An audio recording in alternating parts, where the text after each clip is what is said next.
नमस्कार दोस्तों, स्वागत है अपने YouTube channel top trending GK में। दोस्तों इस वीडियो में अपन देखने वाले हैं एसएससी एमटीएस एग्ज़ाम जो 2 से 22 अगस्त 2019 को कंडक्ट हुआ था। टोटल ये 39 शिफ्ट में एग्ज़ाम हुआ था। इसमें 190 जो साइंस के सवाल पूछे गए थे और इसमें भी ये इसका पार्ट फर्स्ट है जिसमें अपन 100 सवाल कवर करने वाले हैं। ये सभी सवाल एक्स्ट्रा फैक्ट सहित रहेंगे। वैसे यहाँ पर अपने जो साइंस के स्पेशल क्वेश्चंस की सीरीज चल रही थी उसमें से 4 वीडियो आ चुके थे। ये पार्ट 5 है। यदि आपने इससे पहले के वीडियो नहीं देखे जो प्रीवियस ईयर में पूछे गए साइंस के सवाल हैं तो प्लेलिस्ट के लिंक आपको डिस्क्रिप्शन बॉक्स में मिल जाएगी, जरूर देखिएगा। वीडियो बहुत ही ज़्यादा इंपॉर्टेंट है। तो चलिए यहाँ पे कंटिन्यू करते हैं। वीडियो को लाइक कर दीजिए। बाकी इसकी पीडीएफ फाइल आपको हमारे टेलीग्राम चैनल पर मिल जाएगी, डिस्क्रिप्शन बॉक्स में लिंक है, या फिर प्ले स्टोर से टेलीग्राम ऐप इंस्टॉल करने के बाद आपको सर्च करना होगा @TOPTGK, वहाँ से भी आप ज्वाइन हो सकते हो। तो आपके सामने जो पहला सवाल है, रोगियों के दांतों के बड़े प्रतिबिंब को देखने के लिए जो डेंटिस्ट है, दंत चिकित्सक है, उनके द्वारा किस प्रकार के दर्पण का उपयोग किया जाता है। तो दंत चिकित्सक यानी डेंटिस्ट के द्वारा अवतल दर्पण जो कॉनकेव मिरर है उसका उपयोग किया जाता है दांतों का बड़ा प्रतिबिंब देखने के लिए। तो अवतल दर्पण का ही क्यों उपयोग किया जाता है? तो डॉक्टर होते हैं वो जो ये मिरर है इसको माउथ मिरर भी कहा जाता है। तो अवतल दर्पण को इस प्रकार रखते हैं, ये पीछे के साइड दांत का देखने के लिए, जो बड़ा प्रतिबिंब देखने के लिए। तो वो इस प्रकार रखेंगे कि नज़दीक रखेंगे, बहुत ही ज़्यादा दांत के नज़दीक रखेंगे। वहाँ पर जो फोकस एफ है जो दर्पण का, उसका फोकस बिंदु एफ यहाँ पर है। तो इस प्रकार वो ऑब्जेक्ट रखेंगे आप देखने के लिए ताकि ये प्रतिबिंब बड़ा बन जाए। यानी पोल और एफ के मध्य यदि अपन अवतल दर्पण में रखते हैं तो प्रतिबिंब कैसा बनता है, पीछे की साइड बनता है, वो भी बड़ा बनता है। बड़ा यानी मैग्नीफाइड हो जाएगा, प्रतिबिंब सीधा बनता है और आभासी रहेगा। तो इरेक्ट, मैग्नीफाइड और वर्चुअल इमेज यहाँ पर आपको देखने को मिलेगी, जो आवर्धित होने के कारण इजीली वो डॉक्टर देख सकते हैं क्या उसमें समस्या है। तो अवतल दर्पण का उपयोग और कहाँ पर किया जाता है? एक तो दंत चिकित्सक करते हैं, और किया जाता है जो टॉर्च लाइट है और शेविंग दर्पण है। तो दाढ़ी बनाने वाला जो शेविंग दर्पण है उसमें और टॉर्च लाइट में। यहाँ से सवाल बहुत बार पूछा हुआ इसलिए मैंने ये फैक्ट ले लिया। और एक यहाँ पर वेरी इंपॉर्टेंट फैक्ट है कि कार का जो साइड मिरर है यानी जो रियर व्यू मिरर है उसके लिए उत्तल दर्पण का उपयोग किया जाता है ताकि जो भी पीछे की साइड में व्हीकल वगैरह आए उसका एक छोटा सा इमेज बन जाए, पूरा का पूरा अपन को दिख जाए क्या उसकी स्थिति है। तो वहाँ पर वो कॉन्वेक्स मिरर का उपयोग किया जाता है। अगला सवाल यहाँ पर क्वेश्चन नंबर 2, फूड पैकेजिंग उद्योग में चिप्स को ऑक्सीकृत होने से रोकने के लिए किस गैस का उपयोग किया जाता है? तो फूड पैकेजिंग उद्योग में जो चिप्स हैं उसको ऑक्सीकृत होने से रोकने के लिए, ताकि वहाँ पर बैक्टीरिया वगैरह न पनप जाए, तो उसके लिए नाइट्रोजन का उपयोग किया जाता है। नाइट्रोजन का इसलिए किया जाता है वो ऑक्सीजन को प्रतिस्थापित कर देता है, वहाँ पर ऑक्सीजन नहीं रहती और नाइट्रोजन एक तरीके से अक्रिय है, वो रिएक्शन नहीं करेगी, सो वहाँ पर बैक्टीरिया खाद्य सामग्री पर नहीं पनपेगा, इसलिए नाइट्रोजन का उपयोग किया जाता है। एक यहाँ पर एक इंपॉर्टेंट फैक्ट है जो परिरक्षक है जिसका सवाल बहुत बार एग्जाम में पूछा हुआ है, तो ये है सोडियम बेंजोएट है। तो सोडियम बेंजोएट का उपयोग भी किया जाता है खाद्य पदार्थों के परिरक्षण में, स्पेशली जो जैम, जेली, फल हैं, यानी जो अम्लीय खाद्य पदार्थ हैं उनके परिरक्षण में सोडियम बेंजोएट का उपयोग किया जाता है। और चिप्स वगैरह में जो गैस रहती हैं वो नाइट्रोजन रहती हैं, ये भी आपको याद रखना है। मस्तिष्क का कौन सा भाग मानव शरीर की मुद्रा और संतुलन को बनाए रखता है? तो ये दोस्तों हो जाएगा सेरिबेलम। मस्तिष्क का भाग देखिए 3 भाग है, अग्र, पक्ष और मध्य मस्तिष्क है। उसमें जो सेरिबेलम रहता है ये पक्ष मस्तिष्क का, हिंड ब्रेन है उसका पार्ट है सेरिबेलम। ये मस्तिष्क का भाग है, शरीर का संतुलन बनाए रखता है। और पक्ष मस्तिष्क का एक और भाग है मेडुला ओब्लोंगेटा, ये मस्तिष्क का सबसे पीछे वाला भाग रहता है पक्ष मस्तिष्क का। इसका प्रमुख कार्य जो हार्ट बीट है, ब्लड प्रेशर है, श्वसन को कंट्रोल करना रहता है मेडुला का। अन्य पार्ट की बात करूँ तो यहाँ पर अग्र मस्तिष्क में एक तो आपके सेरिब्रम आ जाता है जो सबसे बड़ा मस्तिष्क का भाग है। थैलेमस है, ये भी अग्र मस्तिष्क का भाग है ये, और थैलेमस का काम है जो दर्द है, ठंडा या गर्म को पहचानने का काम आता है। हाइपोथैलेमस है, आगे सवाल भी आएगा, ये अंतःस्रावी ग्रंथियों को निकलने वाले हार्मोन पर कंट्रोल करता है। और मध्य मस्तिष्क का जो एक प्रमुख भाग है वो कॉर्पोरा क्वाड्रिजेमिना है, जो कि मस्तिष्क का ये भाग देखने सुनने की शक्ति को कंट्रोल करता है, कॉर्पोरा क्वाड्रिजेमिना। अगला सवाल यहाँ पर क्वेश्चन नंबर 4, कोशिका की ऊर्जा के रूप में किसे जाना जाता है? तो कोशिका की ऊर्जा है वो आपके एटीपी के फॉर्म में रहती हैं, एडिनोसिन ट्राइफॉस्फेट है ये कोशिका की ऊर्जा। और ये है energy currency of the cell है एटीपी। और इन एटीपी अणुओं को माइटोकॉन्ड्रिया के द्वारा संश्लेषित किया जाता है, इसलिए इस सेल का पावर हाउस कहा जाता है। माइटोकॉन्ड्रिया है वो कोशिका का शक्ति गृह है, क्योंकि जो ऊर्जा है एटीपी एडिनोसिन ट्राइफॉस्फेट के रूप में वो अणुओं को माइटोकॉन्ड्रिया ही संश्लेषित करता है, इसलिए इसको पावर हाउस कहते हैं माइटोकॉन्ड्रिया को। गन मेटल जो एलॉय है वो किससे बनी होती है, किस धातुओं से मिश्र धातु ये बनी है गन मेटल।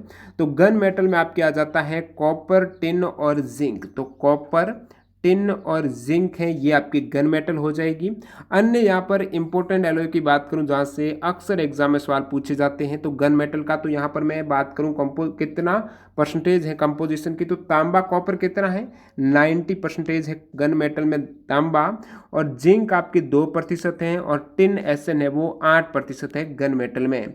नेक्स्ट अपन जर्मन सिल्वर की बात करें तो ये सवाल भी एग्जाम में पूछा हुआ है, इसमें सिल्वर नहीं होती है जर्मन सिल्वर में, तो होती क्या है, तो ये होता है निकल, कॉपर और जिंक होता है जर्मन सिल्वर में, जहां पर तांबा अधिक होता है 60% और 20% ही जिंक और निकल रहता है।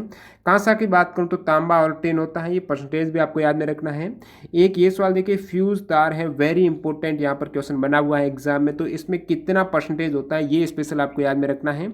तो फ्यूज तार में जो शीशा रहता है लेड वो 37% शीशा है, टिन कितना है तो 63% टिन है, और शीशा आपके हो जाएगा 37%। पीतल की बात करूं तो पिताजी यानी तांबा और जिंक है, जहां पर तांबा आपकी 70% है, जिंक 30% है। स्टील में लोहा और कार्बन होता है, और कांसा, तांबा और टिन होता है। अगले सवाल की ओर बढ़ते हैं। क्वेश्चन नंबर 6, निम्नलिखित में से किस पदार्थ का पीएच मान शून्य के सबसे करीब है।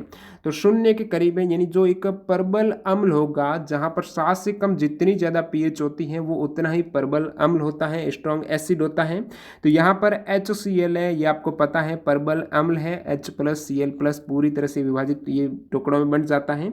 तो यहाँ पर हो जाएगा आपके शानदार हाइड्रोक्लोरिक एसिड है, जिसका पीएच वैल्यू शून्य के सबसे करीब है। बाकी अन्य ऑप्शन से बेकिंग सोडा, अमोनिया। तो बेकिंग सोडा है, इसका जो सोडियम बाइकार्बोनेट रहता है NaHCO3, ये सोडियम बाइकार्बोनेट है, ये आपके बेकिंग सोडा है। ये दुर्बल क्षार है, न कि अम्ल है। आपको अम्ल का पूछा है तो बेकिंग सोडा अपने आप में एक दुर्बल क्षार है, जिसे आमतौर पर बेकिंग सोडा कहा जाता है। और एक आपकी अमोनिया ऑप्शन था, ये भी दुर्बल क्षार है, अमोनिया भी क्षार है, और शुद्ध पानी तो न्यूट्रल रह जाएगा, और HCl एक स्ट्रॉन्ग एसिड है। लेटराइट मृदा आयरन और किससे भरपूर रहती है। तो लेटराइट मृदा है, इसमें एक तो आयरन होता है, सेकंड यहाँ पर एल्यूमिनियम, तो आयरन और एल्यूमिनियम से ये भरपूर रहती है।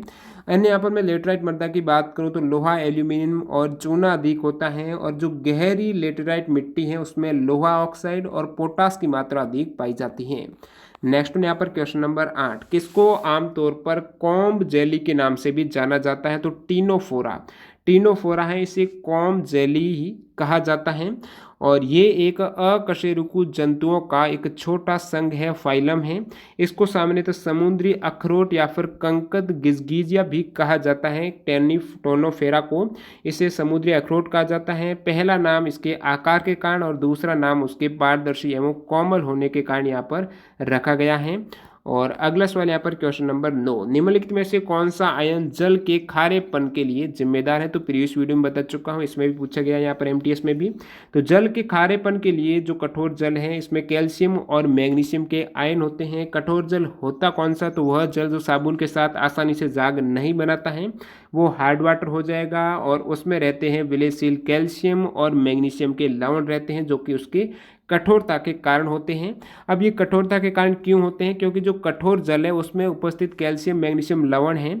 जब कठोर जल अपन साबुन में झाग बनाएंगे तो साबुन के साथ ये अभिक्रिया करते हैं कैल्शियम और मैग्नीशियम के लवण, तो ये दोनों ही एक अविलेय यौगिक बना देते हैं। यानी साबुन का मैक्सिमम जो भाग है ये अविलेय यौगिक में ही खर्च हो जाता है, इसलिए वहाँ पर झाग नहीं बनते हैं। और जो साबुन का फॉर्मूला एग्जाम में पूछा जाता है तो उच्च कार्बन के वसीय अम्लों के जो सोडियम लवण हैं वो साबुन कहलाते हैं। तो इस प्रकार एक उदाहरण भी है, सोडियम स्टीरेट है, जहाँ पर उच्च कार्बन है, देखिए C18 है, उनके वसीय अम्ल के जो सोडियम लवण है वो स्पेशल साबुन हो जाएंगे।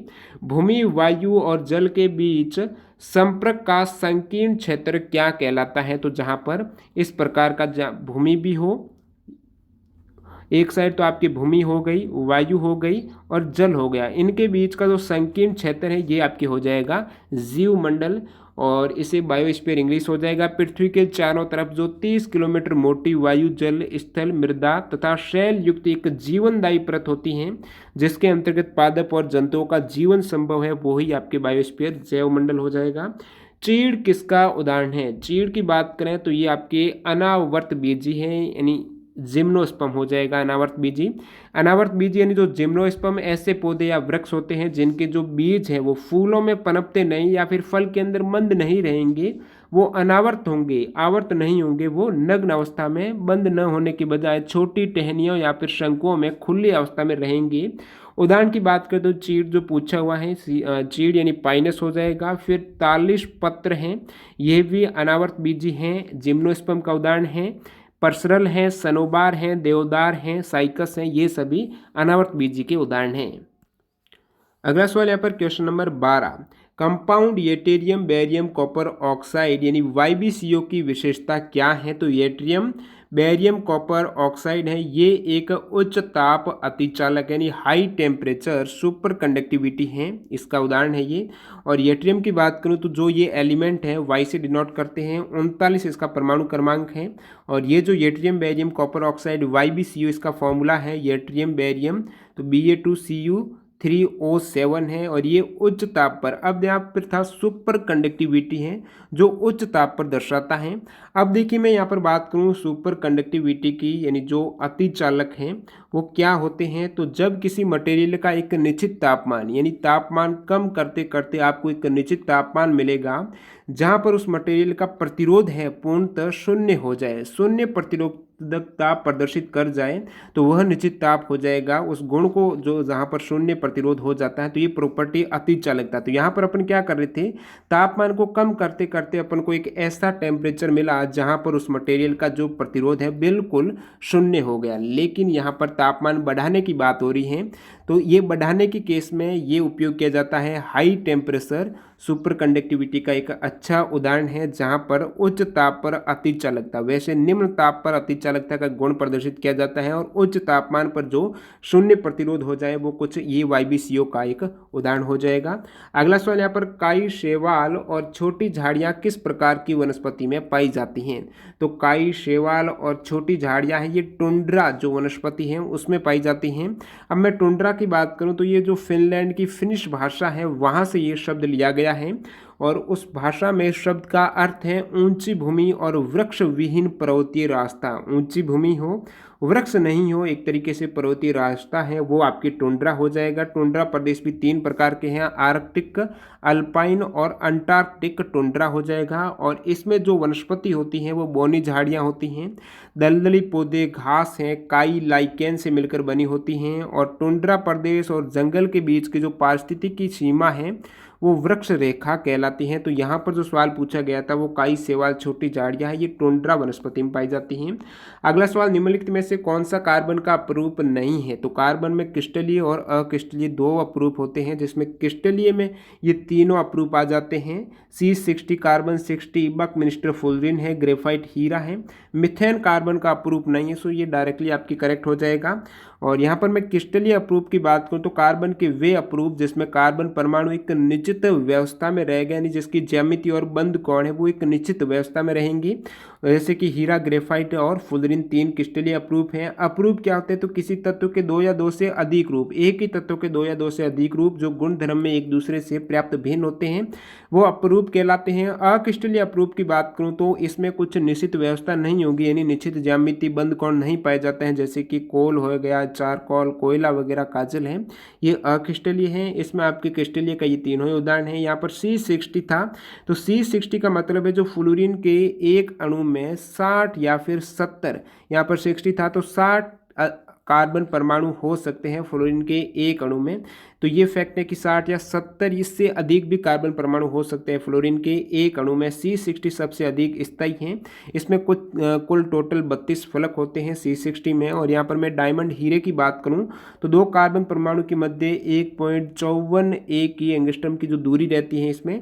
हीरे में कार्बन के परमाणु 4 अन्य कार्बन परमाणु के साथ मिलकर दृढ़ एक 3D चतुष्फलक की संरचना बनती है। तो एक कार्बन जो परमाणु है 4 अन्य कार्बन परमाणु के साथ वो एक चतुष्फलक की संरचना का निर्माण होता है हीरे में। और जहाँ पर जो परमाणु की मध्य दूरी है वो 1.54 और अगला सवाल यहाँ पर देखिए, ग्रेफाइट का भी आप देख सकते हो फ्लोरीन का उपयोग कहाँ किया जाता है। तो ये आणविक बेरिंग में उच्च ताप अतिचालकता जो अभी आपने देखा ऊपर वाला येट्रियम वाला, प्राकृतिक गैस के शुद्धिकरण में भी फ्लोरीन का उपयोग किया जाता है। ग्रेफाइट का उपयोग तो स्पेशल पेंसिल है या फिर जो शुष्क स्नेह के लुब्रिकेंट वगैरह में। अगला सवाल यहाँ पर, निम्नलिखित में से कौन सा कोशिका अंग है जो आत्मघाती थैली के रूप में जाना जाता है। तो सभी को पता होना चाहिए, बहुत बार वीडियो में बता चुका हूँ। कोशिका की जो सुसाइड बैग है वो आपके लैन काय इंग्लिश में बोले तो लाइसोसोम होता है, क्योंकि जब ये कोशिका की खत्म हो जाती है, कोशिका मृत अवस्था में नष्ट हो जाती हैं, उस केस में जो लाइसोसोम है वो फट जाते हैं। तो इसमें से कुछ इस प्रकार एंजाइम निकलते हैं कि वो अपनी ही कोशिका को पचा लेते हैं। तो अपनी ही कोशिका को नष्ट करने के केस में इसे सुसाइड बैग कहा जाता है, लैन काय या फिर लाइसोसोम को। अन्य कोशिका अंगों के मैं नाम की बात करूं, जो कोशिका के अणुओं का जो यातायात प्रबंधक है, जो गोल्जी बॉडी गोल्जिकाई हो जाएगा, यातायात प्रबंधक है। प्रोटीन की फैक्ट्री है राइबोसोम है। कोशिका का पावर हाउस है माइटोकॉन्ड्रिया को सूत्रकणिका भी कहा जाता है हिंदी में। अगला सवाल यहाँ पर क्वेश्चन नंबर 16, पौधों के बीच की खाली जमीन जो भूसे जैसे जैव पदार्थ की एक परत से ढकी होती है और ये मिट्टी की नमी को बनाए रखने में मदद करता है, इस प्रक्रिया को क्या कहा जाता है। तो ये मल्चिंग कहलाती है। जहाँ पर पौधों के बीच की जो खाली जमीन रहती है, पेड़ पौधे हैं, इनके मध्य की जो खाली जमीन है उसको ऐसे भूसे जैसे जैव पदार्थ से ढका जाता है जहाँ पर मिट्टी की जो नमी है वो बनी रहे। तो इसे कहा जाता है पलवार डालना यानी मल्चिंग। और इसके फायदे क्या हैं? फायदे हैं मृदा में नमी संरक्षण है, तापमान कंट्रोल करता है, मृदा अपरदन को भी यहाँ पर कम करता है, हवा और पानी से मिट्टी के कटाव को कम करना, पौधों की वृद्धि के लिए अनुकूल वातावरण भी प्रदान करता है। अगला सवाल यहाँ पर, निम्नलिखित में से कार्बन के किस यहाँ पर फंक्शनल ग्रुप में ऑक्सीजन नहीं होती है। तो कौन सा प्रकार्यात्मक समूह है, फंक्शनल ग्रुप है कार्बन का जहाँ पर ऑक्सीजन नहीं होती है। तो एल्कोहल में तो OH ऑक्सीजन हो गई। कीटोन की बात करूँ तो ये इस प्रकार से होता है कीटोन की संरचना, तो इसमें भी ऑक्सीजन है। एल्डिहाइड यानी CHO, यहाँ पर भी आप देख सकते हो ऑक्सीजन है। हेलोजन आप देखेंगे तो फ्लोरीन है, क्लोरीन है, ब्रोमीन है। ये जो प्रक्रियात्मक फंक्शनल ग्रुप हैं इसमें ऑक्सीजन नहीं होती हैं। Alcohol OH, aldehyde CHO, ketone, ये आप संरचना भी देख सकते हो। इसके अतिरिक्त कार्बोक्सिलिक एसिड में भी आपके ऑक्सीजन होती हैं, RCOOH है, ये कार्बोक्सिलिक एसिड है क्रियात्मक समूह जो। और एस्टर है ये RCOOR डैश हो जाएगा, तो ये हो जाएगा ईस्टर का। अगला सवाल देखिए यहाँ पर, नियत ताप पर किसी द्रव में गैस की घुलनशीलता द्रव या विलयन की सतह के ऊपर जो आंतरिक गैस के आंशिक दाब रहता है उसके समानुपाती होती हैं। तो किसी भी द्रव में जो गैस की घुलनशीलता है जो विलयन की सतह के ऊपर, तो गैस की द्रव है ना, द्रव के सतह के ऊपर आप जितना अधिक आंशिक दाब लगाएंगे वो गैस उतनी ही ज़्यादा वहाँ पर विलयनशील रहेगी, घुलनशील रहेगी। तो गैस की जो घुलनशीलता है द्रव में वो उस पर लगाए गए दाब की समानुपाती है। दाब ज़्यादा होगा तो घुलनशील ज़्यादा, दाब कम करेंगे तो कम, यानी इसके अनुक्रमानुपाती हो जाएगा। ये नियम है दोस्तों, हेनरी का नियम है, हेनरी ने ऐसा कहा था। बाकी यहाँ पर अन्य ऑप्शन में चार्ल्स और बॉयल का नियम है, वो भी मैं आपको बता देता हूँ। चार्ल्स का नियम कहता है यहाँ पर किसी गैस के निश्चित दाब पर उसका आयतन है वो तापमान के समानुपाती होता है। तो चार्ल्स के नियम ने इन्होंने दाब तो है वो फिक्स रखा है, तो उसका आयतन है वो तापमान के समानुपाती, यानी तापमान बढ़ेगा तो आयतन बढ़ेगा गैस का, तापमान कम तो आयतन कम। शर्त क्या है? वह शर्त यहाँ पर दाब है वो कांस्टेंट रहना चाहिए। बॉयल का नियम कहता है किसी गैस के दिए गए द्रव्यमान का दाब इसके आयतन का व्युत्क्रमानुपाती होता है। जो दाब है वो आयतन का व्युत्क्रमानुपाती, यहाँ पर तापमान स्थिर रहे, ये शर्त भी है। तो जितना ज़्यादा दाब बढ़ाएंगे तो आयतन अपने आप कम हो जाएगा, तो ये बॉयल का नियम है। अगला सवाल, कौन सी धमनी फेफड़ों से हृदय तक ऑक्सीजन युक्त रक्त पहुंचाती है। तो फेफड़े से हृदय तक वापस जो शुद्ध रक्त आता है वो पहुंचाने का काम कौन करता है? पल्मोनरी ये वेन करती है, न कि आर्टरी हैं। पल्मोनरी फुफ्फुस धमनी ये काम नहीं करती हैं। ये तो दोस्तों जो हृदय में अशुद्ध रक्त है उसके शुद्धिकरण के लिए वापस जो लंग्स में जाता है हृदय से, वो काम रहता है पल्मोनरी आर्टरी का रहता है, यानी धमनी का रहता है। वैसे धमनी में शुद्ध रक्त बहता है, लेकिन जो फुफ्फुस धमनी है, पल्मोनरी धमनी है, इसमें अशुद्ध बहेगा, क्योंकि हृदय में जो शरीर के बाकी अंगों से आएगा रक्त वो वापस लंग्स में फेफड़ों में जाने के लिए पल्मोनरी आर्टरी से जाएगा। तो यहाँ पर एक गलत ऑप्शन दे दिया गया है। कौन सी धमनी? फेफड़ों से हृदय तक ऑक्सीजन युक्त रक्त यानी शुद्ध रक्त है, फेफड़ों से हृदय तक है, वो पल्मोनरी वेन हो जाएगा, शिरा हो जाएगा। पल्मोनरी शिराएं हैं वो फेफड़ों से रक्त को बाएं आलिंद तक पहुंचाती हैं। तो फेफड़ों से रक्त को जो बायां आलिंद रहता है वहां तक पहुंचाने के लिए पल्मोनरी शिरा वेन रहती हैं, और पल्मोनरी शिराओं में शुद्ध रक्त प्रवाहित होता है। वैसे जो वेन है, शिरा है, उसमें अशुद्ध रहता है, कार्बन डाइऑक्साइड युक्त रक्त रहता है, क्योंकि आपको पता है धमनी के द्वारा हमारा हृदय है, वहाँ से अन्य जो अंग है शरीर के ऊतक हैं, तो धमनी के द्वारा जो अंगों में हृदय से रक्त है वो शुद्ध रक्त जाता है, फिर अंगों से वापस है वो किसके माध्यम से? वेन शिरा के माध्यम से हृदय में आता है, और हृदय में आने के बाद वही रक्त है वो लंग्स में जाता है। शुद्ध होने के लिए वो ले जाती हैं पल्मोनरी धमनी लेके जाती हैं, आर्टरी लेके जाती हैं, वहाँ से शुद्ध रक्त वापस हृदय में आता है, वो लेके आती हैं पल्मोनरी शिरा। तो ये पल्मोनरी शिरा का था, न कि धमनी का था। ये इंपॉर्टेंट आपको याद में रखना है। और इसमें जो महाधमनी है वो भी दे रखा है। तो महाधमनी होती है शरीर की सबसे बड़ी मुख्य धमनी। अगला सवाल देखिए, हाइपोथैलेमस मानव शरीर के किस अंग का हिस्सा है? तो ऊपर बता भी चुका हूँ क्वेश्चन में, हाइपोथैलेमस है, ये मस्तिष्क का है, वो भी स्पेशल अग्र मस्तिष्क का। इसमें 3 है। सेरिब्रम है, ये मस्तिष्क का सबसे बड़ा भाग। फिर थैलेमस है जो गर्म है, ठंडा है, इसको पहचानने के लिए। हाइपोथैलेमस ये अंतःस्रावी ग्रंथियों से निकलने वाले हार्मोन को कंट्रोल करता है, तो ये मस्तिष्क का भाग हो जाएगा। और हाइपोथैलेमस का सबसे महत्वपूर्ण कार्य जो पीयूष ग्रंथि है, तो पीयूष ग्रंथि के माध्यम से तंत्रिका तंत्र को अंतःस्रावी तंत्र के साथ जोड़ना है। अगला सवाल यहाँ पर, सामान्य तौर पर उपयोग किए जाने वाले विटामिन बी कॉम्प्लेक्स में कितने विटामिन से बना होता है? तो विटामिन बी कॉम्प्लेक्स है, इसमें टोटल 8 विटामिन रहते हैं। यहाँ पर आप देख सकते हो ये 8 विटामिन हैं। इसके आप देखिए केमिकल नेम भी, तो B1 को थाइमिन कहा जाता है, B2 है राइबोफ्लेविन, B3 नियासिन है, B5 यहाँ पर पेंटोथेनिक एसिड हो जाएगा, B6 है pyridoxine, B7 biotin, B9 folic acid, B12 जो साइनोकोबाल्मिन है।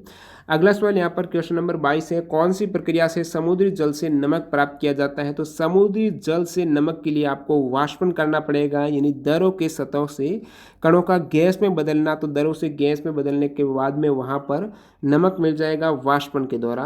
अगला सवाल, निम्नलिखित में से किस जानवर का वैज्ञानिक नाम है? एक्वस कैबिलस है, प्रीवियस वीडियो में बता भी चुका हूँ, शायद ये एसएससी जेईई में पूछा गया था।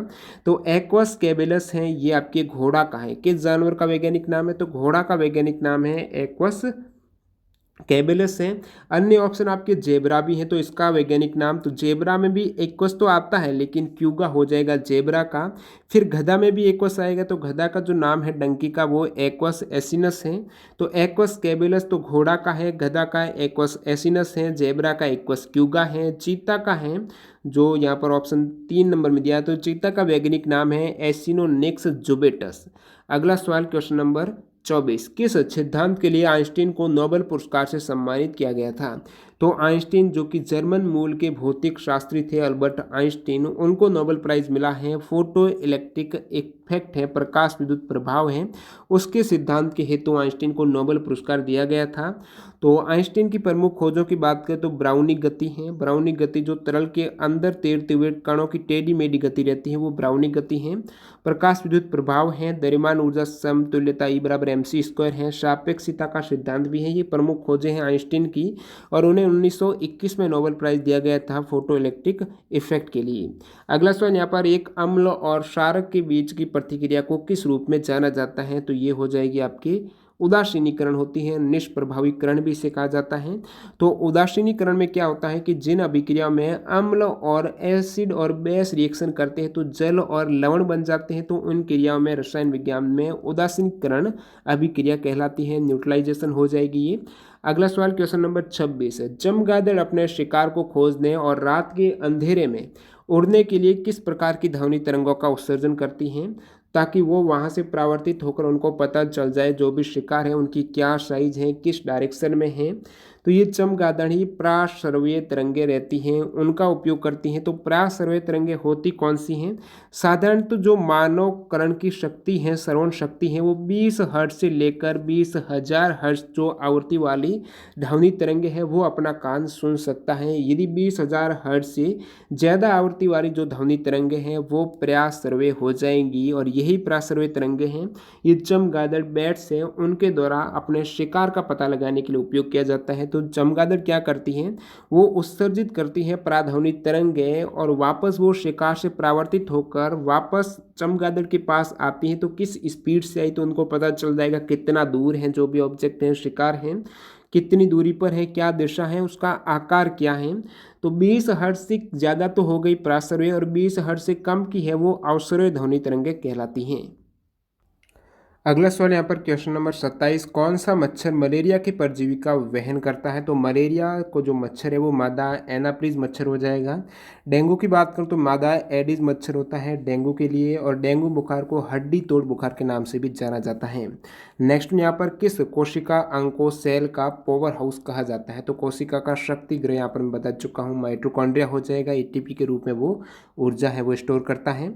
और अन्य जो यहाँ पर ऑप्शन दिए गए हैं उसमें प्लास्टिड हैं। तो प्लास्टिड की खोज हकीले ने की थी, और प्लास्टिड है ये केवल पादप कोशिकाओं में पाया जाता है। जंतु कोशिका है उसमें क्लोरोप्लास्ट या फिर जो प्लास्टिड की बात करें तो ये अनुपस्थित रहता है।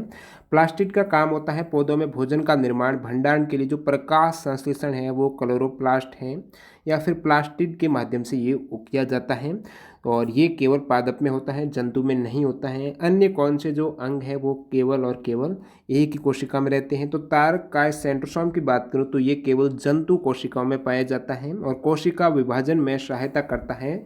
सेंट्रोसोम या फिर तारक काय है तो केवल जंतु कोशिका में है। खोज किसने की थी? तो बेंडेन ने की थी, ईवी बेंडेन है, नाम दिया था आपके बोवेरी ने। और माइटोकॉन्ड्रिया इसकी खोज अल्टमैन ने की थी, माइटोकॉन्ड्रिया का नाम दिया था बेंडा ने।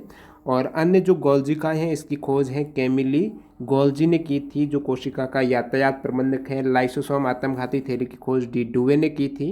कोशिका भित्ति है ये केवल पादप कोशिका में पाई जाती हैं, सेलुलोज की बनी होती हैं, जंतु में नहीं होती है। तो पादप कोशिका में कोशिका भित्ति और प्लास्टिड रहता है। अगले सवाल की ओर बढ़ते हैं, क्वेश्चन नंबर 29, आवर्त सारणी की किस श्रेणी से अक्रिय गैसें संबंधित हैं? तो आवर्त सारणी का कौन सा ग्रुप है? 18 नंबर। आवर्त सारणी का कौन सा यहाँ पर समूह 18वें ग्रुप में अक्रिय नोबल गैस रहती हैं। टोटल यहाँ पर 6 जो नोबल गैस है वो देखिए helium, neon, argon, krypton, xenon, radon हो जाएगा। और अगला सवाल यहाँ पर क्वेश्चन नंबर 30, पेनिसिलिन का आविष्कार किसने किया था? जो प्रथम एंटीबायोटिक है पेनिसिलिन, इसका आविष्कार किया था अलेक्जेंडर फ्लेमिंग ने किया था, 1928 में किया था। नेक्स्ट वन यहाँ पर, निम्नलिखित में से कौन सा पौधा पादप जगत में सबसे निम्न श्रेणी का पौधा है? तो थैलोफाइटा हो जाएगा, पादप जगत में सबसे निम्न श्रेणी का है, और इसका शरीर थैलस होता है, सुपरिभाषित बंटा हुआ नहीं हो जाता है। पादप जगत के वर्गीकरण की बात करूं तो इसमें मुख्यतः 2 हैं, पुष्पोद्भिद और अपुष्पोद्भिद। अब अपुष्पोद्भिद में थैलोफाइटा, ब्रायोफाइटा और टेरिडोफाइटा हो जाएगा जहां पर क्रिप्टोगैम में। और पुष्पोद्भिद की बात करूं तो जिम्नोस्पर्म और एंजियोस्पर्म रहते हैं पुष्पोद्भिद में। तो थैलोफाइटा की बात करूं तो इसके अंतर्गत कवक, शैवाल, लाइकेन आ जाते हैं, और कभी कभी इसमें जीवाणु है ये भी शामिल होते हैं। तो ये थैलोफाइटा हो जाएगा। इस समूह में पादप है जिनका शरीर सुपरिभाषित नहीं रहता है, बंटा हुआ नहीं रहता है, थैलसनुमा रहता है थैलोफाइटा में। फिर और अन्य यहाँ पर क्वेश्चन नंबर 32 है, आवर्त सारणी में कितने ऐसे तत्व हैं जिनके नाम का केवल एक वर्ण, उदाहरण के लिए बात करूं जैसे कि बोरॉन है तो बोरॉन का यहाँ पर सिंबल क्या हो गया? बी हो गया। कार्बन का क्या हो गया? सी हो गया। तो ऐसे कितने एलिमेंट हैं जिसमें एक ही लेटर का उसका सिंबल रहेगा, सांकेतिक रूप से उनको व्यक्त करेंगे, डिनोट करेंगे। तो ऐसे टोटल 14 एलिमेंट है जिसका जो सिंबल है वो एक ही लेटर में है। तो वो 14 एलिमेंट कौन से हैं? तो उसमें आपके बोरॉन हो गया, कार्बन हो गया, फ्लोरीन है, हाइड्रोजन है, आयोडीन है, नाइट्रोजन है, ऑक्सीजन है, फिर यहाँ पर 8वां आपकी फॉस्फोरस है, पोटेशियम है, सल्फर है, टंगस्टन को W से वोल्फ्राम W से डिनोट करते हैं तो 11, 12 यहाँ पर यूरेनियम है, वेनेडियम है और 14वां यूट्रियम हो जाएगा। तो टोटल 14 एलिमेंट है जिसका एक ही लेटर है।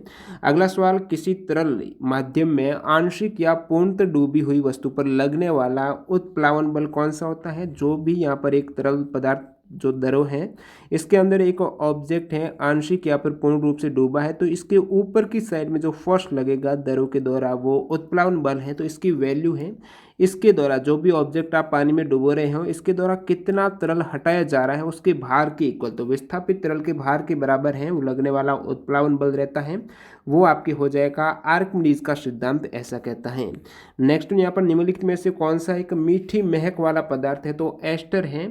एस्टर जो रासायनिक यौगिक है ये अम्लों से व्युत्पन्न होता है और इनमें कम से कम एक तो आपके OH है, एक O एल्किल समूह से प्रतिस्थापित होता है। यानी एस्टर की बात करें तो ये कार्बोक्सिलिक एसिड और एल्कोहल की क्रिया से बनाए जाते हैं और एस्टर का उपयोग है ये इत्र में इसका उपयोग किया जाता है। तो ये एक सुगंध वाला हो जाएगा, मीठी महक वाला हो जाएगा। एस्टर का यहाँ पर मैं फॉर्मूला की बात करूँ तो RC+O R इस टाइप से इनका फॉर्मूला है। नेक्स्ट यहाँ पर पोषण के स्वपोषी रूप के लिए आवश्यक होता है, स्वपोषी दूसरों पर निर्भर नहीं। तो पोषण के स्वपोषी जो अपना भोजन स्वयं बनाते हैं, कैसे बनाते हैं? तो एक तो कार्बन डाइऑक्साइड का उपयोग करेंगे, फिर जल का करेंगे, क्लोरोफिल और जो सूर्य का प्रकाश है उसकी सहायता से ये स्वयं ग्लूकोज वगैरह बना देंगे। तो ये इस प्रकार से क्या करते हैं आप देख लीजिए, कार्बन डाइऑक्साइड हो गया, जल हो गया, सूर्य का प्रकाश है, यहाँ से आपकी ग्लूकोज C6H12O6 है, प्लस यहाँ पर ऑक्सीजन गैस भी मुक्त रहती है। तो ये होता है स्व पोषण में किस प्रकार फोटोसिंथेसिस होता है। और ये स्पेशल जो हरे पौधे हैं या फिर जो ऑटोट्रॉफिक स्वपोषी बैक्टीरिया हैं, ऐसे जीव के उदाहरण हैं। ऐसे जीव को ऑटोट्रॉफ्स कहा जाता है और धूप की किरणों से पौधे हैं वो उचित रासायनिक रिएक्शन करते हैं और ये तभी संभव है जब उसमें क्लोरोफिल सूर्य की किरणों से ग्रहण करता है। क्लोरोफिल वहाँ से ये फोटोसिंथेसिस के द्वारा ऑक्सीजन और ग्लूकोज का निर्माण किया जाता है।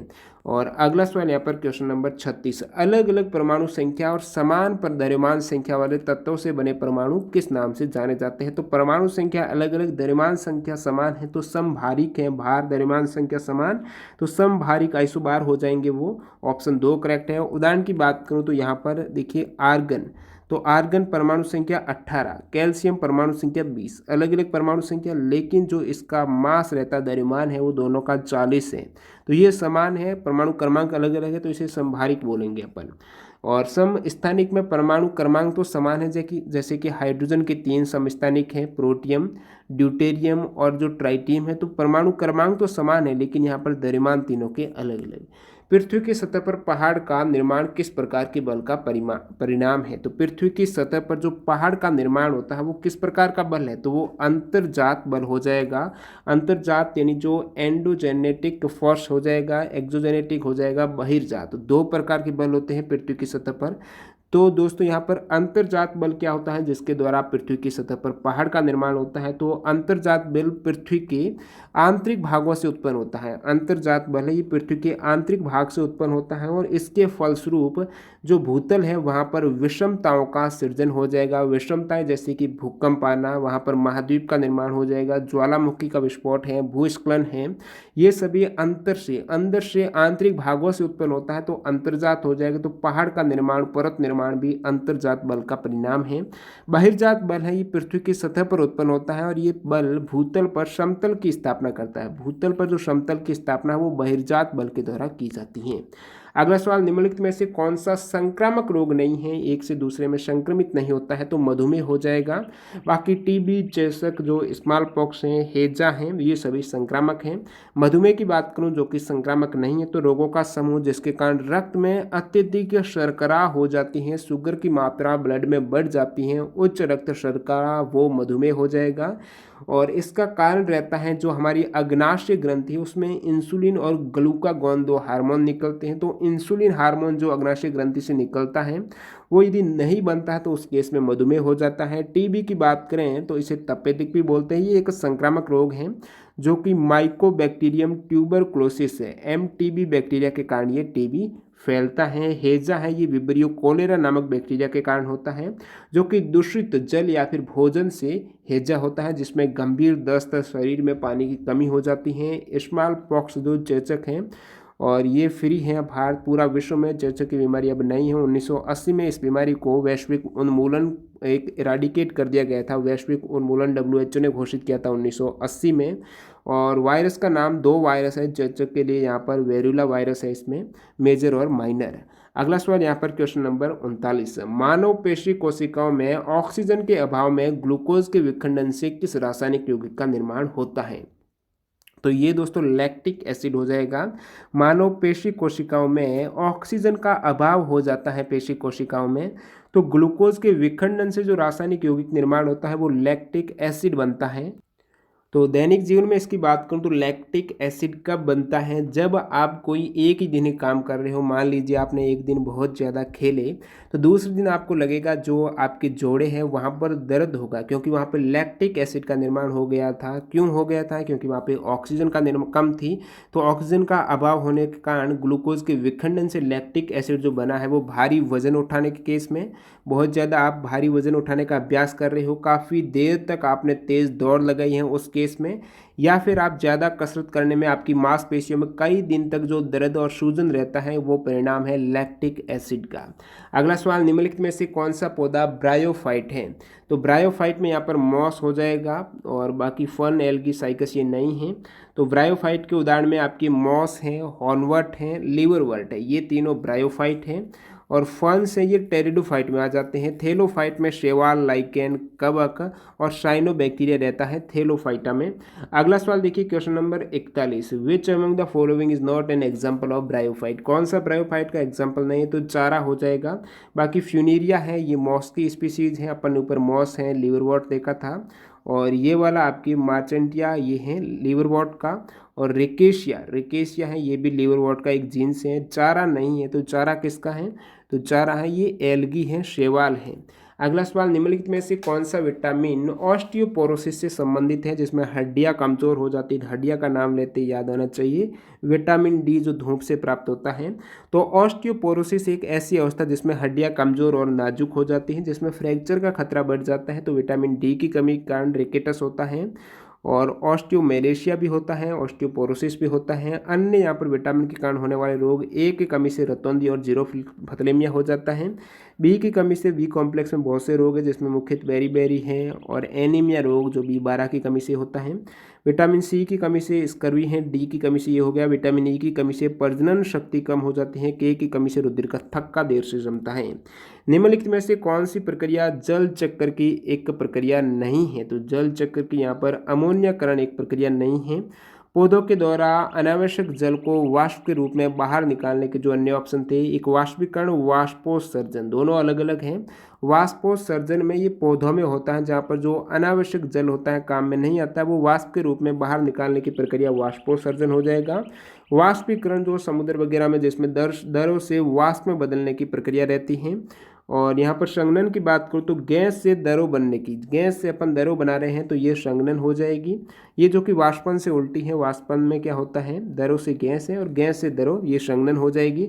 और जो इसमें अमोनियाकरण था, बाकी तीनों तो ये जल चक्र के हो जाएंगे, लेकिन जो अमोनियाकरण है ये नाइट्रोजन चक्र की प्रक्रिया है। अमोनियाकरण में जैव पदार्थ के अपघटन से सूक्ष्म जीवों के द्वारा अमोनिया का उत्पादन किया जाता है। जैव पदार्थ के अपघटन से सूक्ष्म जीव अमोनिया का उत्पादन करते हैं।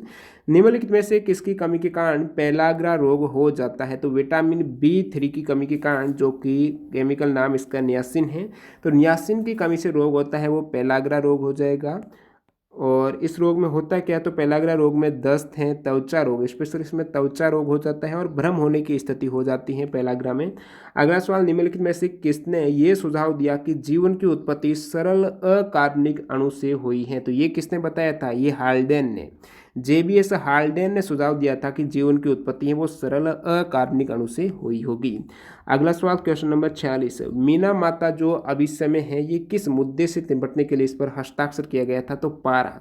अब देखिए मीना माता रोग नाम सुना होगा, किसके कारण होता है, तो ये पारे की विषाक्तता होती है, मरकरी पॉइजनिंग के कारण मीना माता रोग हो जाता है, जो कि संदूषित मछलियों के खाने के कारण सन 1950 में जापान के निकट मीना माता खाड़ी है वहाँ के निवासियों को हुआ था, इसलिए मीना माता रोग है। ये पारद विषाक्तता है, एचजी पारा की पॉइजनिंग के कारण, जहर बन जाने के कारण। भिंडी पित्त शिरा मोजेक बीमारी फैलने का माध्यम क्या है, तो भिंडी पित्त शिरा मोजेक बीमारी है ये भिंडी में होती है, इसलिए तो ये सफ़ेद मक्खी के द्वारा फैलाया जाता है, जो कि मक्खी आपको पता है कीट है। तो पीत शीरा मोजैक वायरस बीमारी ये भिंडी का प्रमुख रोग है, सफ़ेद मक्खी यानी कीट के द्वारा होती है, जो ऑप्शन ए करेक्ट है। और इस रोग में होता है क्या, तो पत्तियां हैं वो पीली पड़ जाती हैं और पौधे बौने रह जाते हैं, पैदावार भी बहुत कम होती हैं। अगला सवाल, 1 पाउंड में कितने औंस होते हैं, तो 16 औंस होते हैं। 1 पाउंड में कितने औंस होते हैं, 16 होते हैं। अब 1 पाउंड में ग्राम की बात करूं तो 1 पाउंड में 453.592 ग्राम यानी लगभग आधा किलो रहता है, 1 पाउंड है, तो 2 पाउंड करीब 1 किलोग्राम के इक्वल हो जाएगा। नेक्स्ट यहाँ पे निम्नलिखित में से किस तत्व में सबसे अधिक घनत्व है, बहुत बार आपको बता चुका हूँ, ओस्मियम है, OS, परमाणु क्रमांक 76 है शायद, हाँ ओस्मियम OS है, एटॉमिक नंबर 76 है। सेकेंड अधिक घनत्व, सबसे ज़्यादा तो ओस्मियम का है, सेकेंड है रेडियम का, ये भी याद में रखना आपको। निम्नलिखित में से किस तत्व में सबसे कम विद्युत ऋणात्मकता है, तो फ्रांसियम है। फ्रांसियम जो कि आपको प्रथम ग्रुप का एलिमेंट है, फ्रांसियम आपके प्रथम ग्रुप का है, सबसे नीचे आता है यहाँ पर फ्रांसियम, Fr87 प्रथम ग्रुप का एलिमेंट है।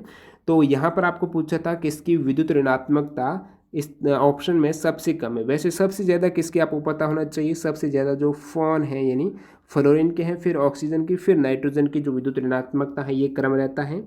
तो इसमें टंगस्टन जो कि W है, परमाणु क्रमांक 74 है। फिर यहाँ पर ओस्मियम है, परमाणु क्रमांक 76 है। तो इसमें जो आवर्त सारणी का क्या प्रॉपर्टी है वो बताऊं तो मैं आपको, आवर्त सारणी में यदि आप विद्युत ऋणात्मक की बात करें, विद्युत नेगेटिविटी जो ऋणात्मकता है वो बाएं से दाएं जाने पर, लेफ्ट टू यदि आवर्त सारणी में राइट जा रहे हो आप आवर्त में, उस केस में वो क्या होगी, बढ़ जाएगी, विद्युत ऋणात्मकता बढ़ जाएगी, और ऊपर से नीचे जाने पर घट जाएगी। तो मैंने क्या कहा, फ्रांसियम प्रथम ग्रुप का सबसे नीचे है, तो इसकी तो कम ही होगी घटने के केस में, तो 87 फ्रांसियम की सबसे कम। फिर यहाँ पर टंगस्टन और ओस्मियम, तो मैंने क्या कहा, आवर्त में आप दाएं लेफ्ट टू राइट मूव करेंगे तो बढ़ेगी, तो टंगस्टन का 74 है, फिर यहाँ पर 76 है, तो टंगस्टन की कम है, ओस्मियम की तो ज़्यादा है। ये भी आप क्रम इस प्रकार याद रख सकते हो। हाइड्रोजन तो पहला ही एलिमेंट है। अगला सवाल नंबर 51 है, हाइड्रोजन बम किस नाभिकीय अभिक्रिया पर आधारित है। हाइड्रोजन बम है ये शैलियन नाभिकीय संलयन, ताप नाभिकीय संलयन रिएक्शन है, उस पर आधारित है। हाइड्रोजन बम को थर्मोन्यूक्लियर बम या फिर H बम, हाइड्रोजन H बम भी इसे कहा जाता है।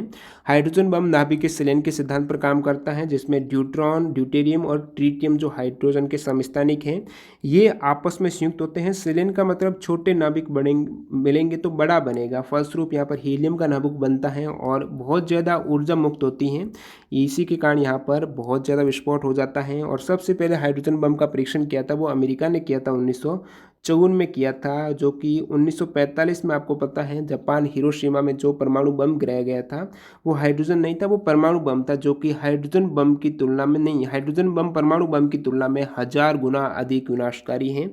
तो हिरोशिमा पर जितना विनाश हुआ है उससे 1000 गुना ज़्यादा विनाश होगा, कब, जब हाइड्रोजन बम गिराया जाता है। और परमाणु बम है ये नाभिकीय विखंडन पर काम करता है, हाइड्रोजन बम है वो नाभिकीय संलयन पर काम करता है। अगला सवाल यहाँ पर, क्रिप्टोगैम क्या है, तो मैंने कहा अपुष्पोद्भिद यानी पुष्प नहीं रहेंगे, फूल नहीं रहेंगे, फूल न बनने वाले पौधे हैं वो आपके क्रिप्टोगैम हो जाएंगे। क्रिप्टोगैम पादपों में बीज उत्पन्न नहीं होते हैं। क्रिप्टोगैम में आपके शैवाल, लाइकेन, मॉस है, फन है जो ब्रायोफाइटा, टेरिडोफाइटा था, तो थेलोफाइटा ये क्रिप्टोगैम है जिसमें प्रजनन होता है बीजाणुओं की सहायता से। तो क्रिप्टोगैम में आपके अपुष्पोद्भिद हो जाएंगे ये तीनों। पुष्पोद्भिद में जिम्नोस्पर्म और एंजियोस्पर्म है। जिम्नोस्पर्म यानी आपकी अनावर्त बीजी रहेगा जिम्नोस्पर्म, एंजियोस्पर्म यानी आवर्त बीजी रहेगा, फिर ये भी एक बीजपत्र द्विबीजपत्र में रहते हैं। श्वसन नलिका के ऊपरी भाग पर छोटे बाल जैसी संरचना को क्या कहा जाता है? तो श्वसन नलिका में ऊपरी भाग पर छोटे बाल जैसी जो संरचना है उसे सिलिया बोला जाता है। नेक्स्ट यहाँ पर क्वेश्चन नंबर 54, मूत्र त्याग करने से पहले वह मानव शरीर के उत्सर्जन तंत्र के किस भाग में संग्रहित रहता है? किस भाग में वो स्टोर रहेगा मूत्र जब त्याग उत्सर्जन करने से पहले? तो वो मूत्राशय में रहेगा। ऑप्शन ए करेक्ट हो जाएगा आपकी। प्रत्येक नेफ्रॉन है वो, यहाँ पर बोमेन्स कैप्सूल था ना, तो प्रत्येक नेफ्रॉन बोमेन कैप्सूल और गोले ग्लोमेरुलस का बना रहता है, और बोमेन्स कैप्सूल पीछे की ओर जो वृक्क रहता है नलिका में खुलता है पीछे की ओर, और यहाँ पर नेफ्रॉन है ये बोमेन्स कैप्सूल और ग्लोमेरुलस से बने होते हैं। अगला सवाल, मोमेंटम संवेग है, इसकी ऐसा यूनिट क्या है? तो संवेग क्या होता है? पी द्रव्यमान गुणा वेग है। द्रव्यमान की ऐसा यूनिट किलोग्राम, वेग का मीटर पर सेकेंड, तो किलोग्राम मीटर पर सेकेंड हो जाएगा संवेग का। सहती गुणा वेग संवेग। अगला सवाल देखिए, फ्लोएम पौधे में किसके परिवहन के लिए जिम्मेदार है? फल यानी फूड हो जाएगा। खाद्य पदार्थ के पौधे में परिवहन के लिए फ्लोएम है। जल वगैरह खनिज पदार्थ इनके लिए हो जाएगा जाइलम। जल यानी जाइलम, जो कि पादप में पानी और खनिज का परिवहन करता है। निम्नलिखित में से कौन सा अम्ल स्रोत युग्म सही है? तो सिट्रिक एसिड, यहाँ पर नींबू दे रखा है, बिल्कुल सही है। एसिटिक तो विनेगर सिरका में होता है, एसिड सिरका। चींटी के डंक में तो HCSS होता है, फॉर्मिक एसिड होता है। और इमली में तो टार्ट्रिक होता है। इमली में कौन सा होता है? टार्ट्रिक होता है। लैक्टिक एसिड दूध में होता है। सिरका तो यहाँ पर ये एसिटिक एसिड में होता है सिरका, और एसिटिक अम्ल सिरका विनेगर हो जाएगा। फॉर्मिक एसिड चींटी का डंक है। लैक्टिक एसिड दूध है। इमली टार्ट्रिक है। एसिटिक एसिड का जो मेथेनोइक एसिड कहा जाता है, सॉरी 2 कार्बन एथेनोइक है, CH3COOH। अगला सवाल, रेशम किस प्रकार के जीव से प्राप्त किया जाता है? तो कीट से। रेशम है, रेशम पालन को क्या कहा जाता है? तो ये सेरीकल्चर कहलाता है। और रेशम कीट को बॉम्बिक्स मोरी, शहतूत के पेड़ के सिल्क वर्म के रूप में जाना जाता है। बॉम्बिक्स मोरी रहता है। अगला सवाल यहाँ पर, वर्ष 1817 में समान गुणों वाले तत्वों को समूह में क्रमबद्ध करने का प्रयास किसने किया था?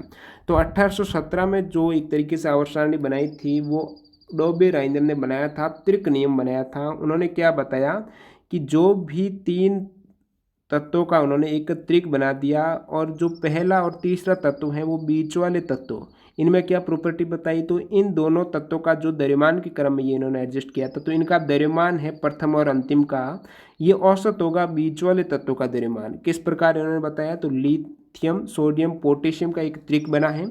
परमाणु भार आप देखिए, लिथियम का 7 है, पोटेशियम का 39 है। इनका औसत करेंगे तो कितना हो गया? 46 हो गया। 46 तो टोटल योग है, औसत में 2 का भाग देंगे तो 23। 23 किसका? सोडियम का है ना, तो बीच वाले का जो परमाणु द्रव्यमान है अन्य 2 तत्वों के औसत के इक्वल है। अगला सवाल यहाँ पर, car moving on a straight rod is an example of motion. तो ये रेक्टिलिनियर ऑप्शन मोशन हो जाएगी। तो रेक्टिलिनियर मोशन में होता क्या है? तो ये एक ऐसी मोशन है जो कि स्ट्रेट लाइन मोशन इसे कहा जाता है। सीधी स्ट्रेट रॉड पर जो कार मूव कर रही है, आगे बढ़ रही है, वो आपकी रेक्टिलिनियर या फिर स्ट्रेट लाइन मोशन हो जाएगी। अगला सवाल, निम्नलिखित में से कौन सी एक ठंडी महासागरीय धारा? 2 होती हैं, गर्म और ठंडी, जिसमें लेब्राडोर है धारा वो ठंडी है।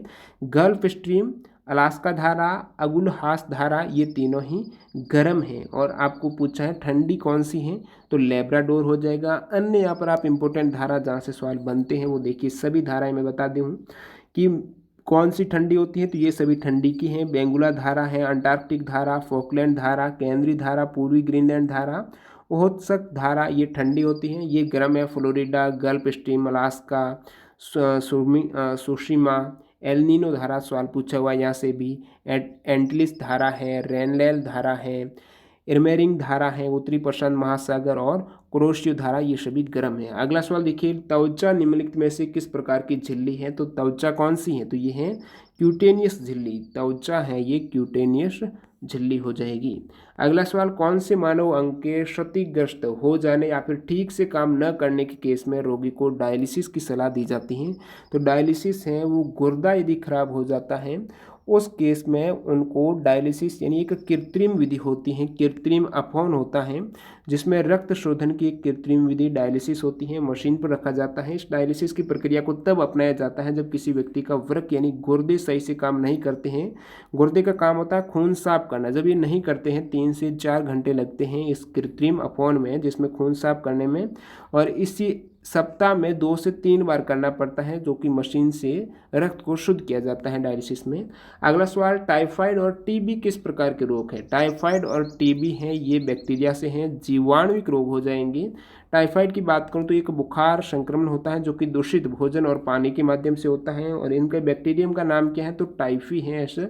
ऐसा टाइफी बैक्टीरिया के कारण होता है टाइफाइड। और टीबी तपेदिक है, ये संक्रामक रोग है जो आमतौर पर माइकोबैक्टीरियम ट्यूबरकुलोसिस बैक्टीरिया के कारण होता है। तो ये जीवाणुविक हैं दोनों ही। अगला सवाल देखिए, ऊर्जा का ऐसा यूनिट जूल हो जाएगा। अन्य यहाँ पर ऊर्जा की यूनिट है वो अर्घ रहती है, किलो कैलोरी रहती, कैलोरी है। तो 1 जूल में कितने अर्घ? एग्जाम में पूछा हुआ सवाल है। 1 जूल में 10⁻7 अर्घ होते हैं। और कैलोरी भी है, तो 1 कैलोरी में जूल कितनी होती है? 4.18 या फिर 2 कह देते हैं इसे, 4.2 जूल होता है 1 कैलोरी में। अगला सवाल, निम्नलिखित में से किससे विटामिन सी सबसे अधिक होता है? तो विटामिन सी आंवला में होता है, इंपॉर्टेंट सवाल है। गाजर और सेब में विटामिन ए होता है, दूध तो सभी में होता ही है, तो गाजर में विटामिन ए, सेब में विटामिन ए भी होता है, सी भी होता है, कार्बोहाइड्रेट, पोटेशियम, फाइबर भी रहता है। और नेक्स्ट यहाँ पे दुर्गंध नाशक है, दुर्गंध को खत्म करने के लिए जो ड्यूरोडेंट है वो कौन से तत्व मौजूद रहता है उसमें? ड्यूरोडेंट में तो उसमें रहता है एल्यूमिनियम। दुर्गंध नाशक में जो तत्व रहता है वो एल्यूमिनियम रहता है। नेक्स्ट यहाँ पर अष्टबाहु जो ऑक्टोपस है वो किस फाइलम का उदाहरण है? तो मोलस्का का है, ऑक्टोपस है। ये मोलस्का संघ का समुद्री प्राणी है। अन्य जो मोलस्का संघ के हैं उसमें आपके घोंगा आ जाता है, सीप है, शंख है, ये भी आ जाते हैं। और ये जो रात्रिचर जीव को डेविल फिश कहा जाता है, अष्टबाहु को। अगला सवाल यहाँ पर, नाभिक के सलन अभिक्रिया निम्नलिखित में से किस समीकरण पर आधारित है? तो ये आपके अल्बर्ट आइंस्टीन ने दिया था, जो ऊर्जा द्रव्यमान समतुल्यता E = mc² है। ये कैसे काम करता है? तो जब दो हल्के नाभिक परस्पर संयुक्त होकर, सबसे पहले नाभिक के सलन में सलन होते हैं, हल्के नाभिक संयुक्त होकर भारी तत्वों का नाभिक बना देते हैं। और इस रचना में जब हल्के नाभिक मिलकर एक भारी नाभिक बनता है तो इसमें जो हल्के नाभिक के द्रव्यमान रहते हैं ना, वो भारी नाभिक के द्रव्यमान से ज़्यादा रहते हैं, मतलब पूरे के पूरे द्रव्यमान यहाँ पर नहीं जोड़ रहा है। तो उसका द्रव्यमान सलन में भाग लेने वाले दोनों नाभिक के द्रव्यमान नाभिकों के सम्मिलित द्रव्यमान से कम होता है। तो जो बड़े वाला नाभिक बनता है उसका द्रव्यमान इन दोनों से कम होता है। कारण क्या है कम होने का? जब नाभिक के सलन हुआ तो यहाँ पर ऊर्जा में ये कमी ऊर्जा में कन्वर्ट हो गई, द्रव्यमान वाली ऊर्जा में क्यों हो गई? क्योंकि आइंस्टीन ने कहा था E = mc² है, ऊर्जा द्रव्यमान समतुल्यता। इसी नाभिक के सलन के सिद्धांत पर हाइड्रोजन बम का निर्माण किया गया है, जो यहाँ से ये कमी बताई गई है आइंस्टीन के समीकरण में। तो ये नाभिक के सलन में हो जाएगी। जैसे कि इस प्रकार से सलन होता है, 2 हाइड्रोजन नाभिक बनकर एक हीलियम का नाभिक बना दिया, यहाँ पर जो एनर्जी है वो निकल गई द्रव्यमान के रूप में। किस धातु को पहले वोल्फ्रम कहा जाता था? तो टंगस्टन को आपको पता है, ये सिंबल W होता है, W यानी जो लैटिन भाषा में वोल्फ्रम हो जाएगा। नेक्स्ट यहाँ पे क्वेश्चन नंबर 71, केशिका गुच्छ और बोमेन्स कैप्सूल शरीर के किस अंग के भाग है? तो ये गुर्दा के हैं। केशिका गुच्छ जो कि टप्ट नामक कोशिकाओं का एक जाल है, और ये किडनी में नेफ्रॉन के आरंभ में स्थित रहता है। रक्त के मूत्र को अलग करने के लिए पहला चरण रहता है केशिका गुच्छ का। और गुर्दे का जो ग्लोमेरुलस है और बोमन कैप्सूल जो किडनी वृक्क हैं और कोशिका का निर्माण करता है। अगला सवाल यहाँ पर देखिए क्वेश्चन नंबर 72, निम्नलिखित में से भारत के किस वैज्ञानिक का संबंध क्रैस्कोग्राफ से है? तो क्रैस्कोग्राफ क्या है? तो पौधों की वृद्धि को मापने वाला यंत्र है क्रैस्कोग्राफ। कौन से वैज्ञानिक का संबंध है? तो जगदीश चंद्र बोस का संबंध है। इन्होंने 1928 में क्रैस्कोग्राफ पौधों की वृद्धि का मापने वाला यंत्र बनाया था। निम्नलिखित में से कौन कोर्डेट्स यानी रज्जुकी की विशेषता नहीं है? तो रज्जुकी है, ये कोर्डेटा जीवों का एक समूह हो जाएगा। नॉट कोड अनुपस्थित होता है, बिल्कुल गलत है। नॉट कोड यहाँ पर रज्जुकी में उपस्थित होता है, तो ये इसकी विशेषता नहीं हो जाएगी। बाकी ये तीनों ही विशेषता हैं कि एक पक्ष गुदा भाग उसमें होता है, हृदय उदरस्थ होता है, केंद्रीय तंत्रिका तंत्र पृष्ठीय खोखला और एकल होता है इसमें। अगला सवाल देखिए, केपलर ने जो 3 दिए थे ग्रहों की गति के नियम में, तो प्रथम नियम को कौन से नियम के रूप में जाना जाता है? तो दीर्घवृत्त का नियम के रूप में जाना जाता है। तो 3 नियम यहाँ पर बता दूं। ये जो प्रथम नियम था, केपलर ने 3 नियम दिए थे। केपलर जो जर्मनी के थे, गणितज्ञ खगोलविद थे। तो प्रथम नियम में इन्होंने क्या बताया जो कि यहाँ पर था, कौन सा नियम है वो? दीर्घवृत्त प्रथम नियम ये दीर्घवृत्त एलिप्स हो जाएगा। तो प्रथम नियम ने बताया कि प्रत्येक ग्रह है वो सूर्य के चारों ओर दीर्घवृत्ताकार कक्ष, जो अंडाकार रहती हैं पूरे वृत्त नहीं रहता, तो दीर्घवृत्ताकार कक्ष में सूर्य के चारों ओर प्रत्येक ग्रह जो गति करते हैं वो दीर्घवृत्ताकार कक्षा में है, और सूर्य रहता है वो ग्रह के एक फोकस पर स्थित रहता है, दो रहते हैं तो उसमें एक फोकस पर सूर्य रहता है। दूसरे नियम की बात करूं तो केपलर का दूसरा नियम कहता है सूर्य तथा ग्रहों को जोड़ने वाली जो रेखा है, सूर्य और ग्रहों को जोड़ने वाली रेखा समान समय अंतराल में समान क्षेत्रफल तय करती हैं। समान समय अंतराल में ये समान क्षेत्रफल, तो इतने में से इतने माने में जो समय लगा है तो क्षेत्रफल भी ये समान रहेगा। तो ये है केपलर का दूसरा नियम जो सूर्य और ग्रहों को जोड़ने वाली रेखा से संबंधित है। अगला सवाल, निम्नलिखित में से कौन सा रोग जल जनित नहीं है? तो खसरा है जल जनित नहीं है, टाइफाइड, हैजा, हेपेटाइटिस ए तीनों ही जल जनित हैं। तो खसरा इसे मीजल्स भी बोला जाता है, जो कि एक श्वसन प्रणाली में वायरस है, एक तो वायरस जनित रोग है, विशेष रूप से मॉर्बिली वायरस के जीन्स पैरामिक्सो वायरस के संक्रमण से होता है मीजल्स, और इसमें खांसी या फिर छींक के साथ निकलकर हवा में फैलने वाली जो ड्रॉपलेट्स बूंद हैं उनसे ये फैलता है। समतल दर्पण के द्वारा बनाया गया प्रतिबिंब हमेशा कैसा होता है? तो समतल दर्पण में इरेक्ट होगा और विर्चुअल आभासी होगा। आभासी तथा सीधा होता है समतल दर्पण में, बाकी यहाँ पर वास्तविक तथा सीधा तो होता ही नहीं है, आभासी। अन्य यहाँ पर बात करूँ दर्पण की तो अवतल दर्पण कॉनकेव मिरर है उसमें वास्तविक बनेगा, उल्टा बनेगा, कॉन्वेक्स में सीधा बनेगा, आभासी बनेगा। अवतल दर्पण में एक ऐसी स्थिति है जहाँ पर प्रतिबिंब आभासी बनता है, सीधा बनता है पीछे की ओर, तो वो मैं ऊपर बता भी चुका हूँ शायद। तो जब बिंब अवतल दर्पण के फोकस बिंदु F1 और P ध्रुव हैं इनके मध्य में होगा, उस केस में यहाँ पर कहीं पीछे बनेगा, इस प्रकार इमेज बनेगी जो कि बड़ी बनेगी, सीधी बनेगी और आभासी होगी। तो ये एक अलग केस हो जाता है अवतल दर्पण में, बाकी अवतल दर्पण में वास्तविक और उल्टा बनता है।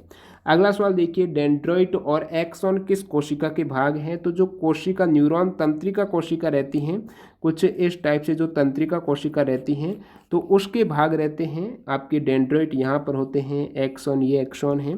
तो आपको जो पूछा गया था डेंड्रॉइड और एक्सॉन है, ये तंत्रिका कोशिका न्यूरॉन के भाग है जिसमें डेंड्रॉइड, एक्सन और सोमा होता है इसमें, और ये किसी चीज़ को छूने या फिर प्रकाश के दौरान साउंड है इत्यादि ये न्यूरॉन्स की सहायता से हमारे दिमाग में सिग्नल जाता है, कोई भी वस्तु अपन छूते हैं वगैरह इनका सिग्नल। नमक का रासायनिक नाम सोडियम क्लोराइड, काफ़ी जी NaCl हो जाएगा, ऑप्शन 2 करेक्ट है। अगला सवाल देखिए यहाँ पर, जब शोर और केंद्र बिंदु के बीच कोई वस्तु रखी जाती है तो अवतल दर्पण के द्वारा निर्मित छवि का आकार क्या होगा? तो अवतल दर्पण की मैं सारे आपको स्थिति बता देता हूँ, जितनी भी 6 स्थिति बनती हैं इसमें। तो एक तो जब ऑब्जेक्ट अनंत पर होगा, जो अवतल दर्पण इस टाइप से हैं, इसमें जब ऑब्जेक्ट यहाँ पर फोकस हो गया, अनंत पे जो आने वाली प्रकाश किरण है परावर्तित होकर मुख्य फोकस से गुजर जाती है, तो प्रतिबिंब यहाँ पर फोकस पर बन जाएगा, बहुत छोटा एक बिंदु नुमा प्रतिबिंब बनेगा जब अनंत पर ऑब्जेक्ट होगा।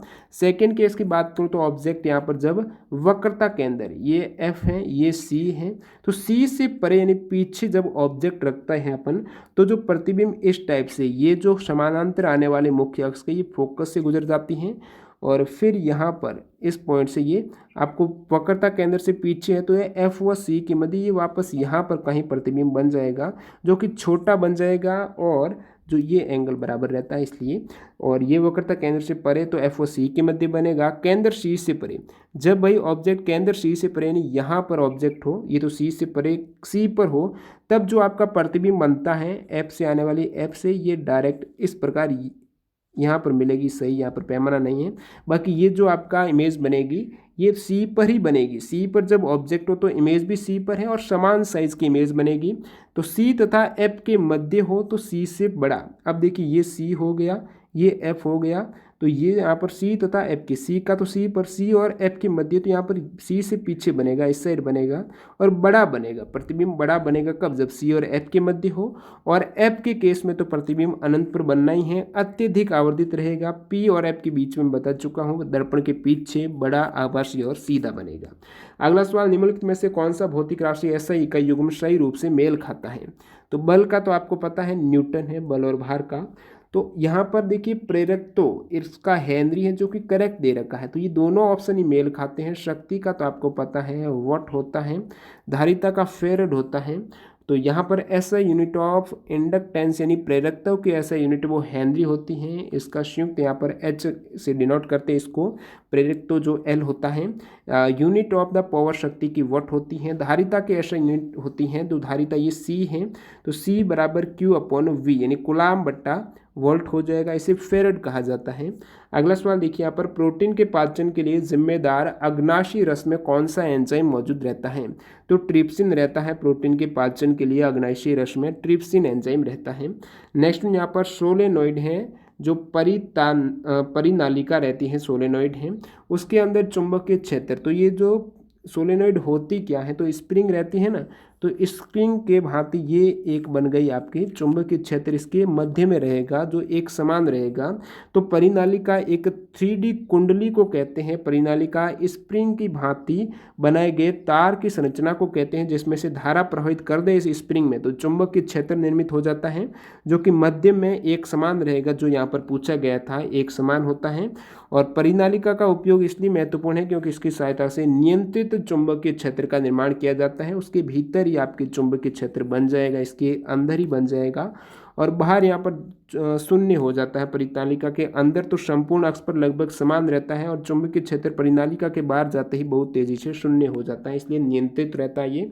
सार्वभौमिक गुरुत्वाकर्षण स्थिरांक कैपिटल जी है, यूनिवर्सल ग्रेविटेशनल कांस्टेंट है। इसकी वैल्यू सबसे पहले किस व्यक्ति ने दी थी? तो हेनरी कैवेंडिश ने जी की वैल्यू 6.67 होती है। 6.67 गुणा 10⁻11, इसे 2 मात्रक न्यूटन मीटर स्क्वायर प्रति किलोग्राम स्क्वायर या फिर मीटर क्यूब प्रति किलोग्राम प्रति सेकेंड स्क्वायर। तो ये इसका रहता है कैपिटल जी का मान है। मात्रक में बहुत बार ऑप्शन में कंफ्यूज किया जाता है, दोनों याद रखिएगा आपका।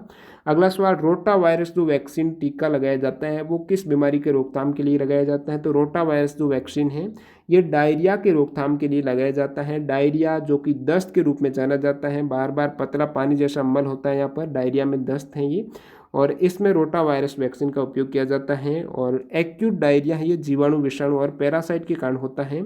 और यहाँ पर जो एक सवाल बहुत बार एग्जाम में पूछा हुआ है, जो एड्स का टेस्ट क्या कौन सा होता है? तो एलिसा टेस्ट होता है HIV वायरस के कारण।